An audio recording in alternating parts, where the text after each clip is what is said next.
ভাই এই নদীতে পাথর মারলে একটা জলপরা আসবে যে তোর ইচ্ছা পূরণ করবে।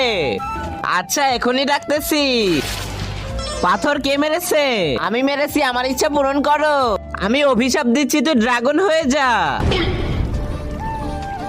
আরে তুমি তো ইচ্ছা পূরণ করো, কিন্তু ওকে অভিশাপ কেন দিলে? কারণ তোমরা মানুষরা অনেক হারামি। একবার এক মানুষ ইচ্ছা চেয়ে আমার বউকে নিয়ে গেছে। ভাই আমাকে বাঁচিয়ে নে। আরে তুই চুপ থাক, না হলে তোর মুখ দিয়ে আগুন বের হচ্ছে।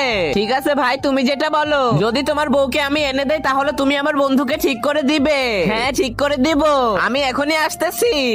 তার আগে দেখবো কারা শয়তানকে হারিয়ে আল্লাহকে ভালোবাসে। যারা আল্লাহকে ভালোবাসে তারা এই ভিডিওতে লাইক আর সাবস্ক্রাইব করে দাও। আর যারা শয়তানকে ভালোবাসে তাদেরকে লাইক সাবস্ক্রাইব করার দরকার নেই, আর কমেন্টে আল্লাহু আকবার লিখে যাও। গুরু এই জলপরির দাম 5 লাখ টাকা উঠেছে।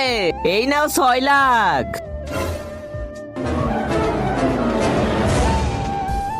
জলপরা নিয়ে এসেছি।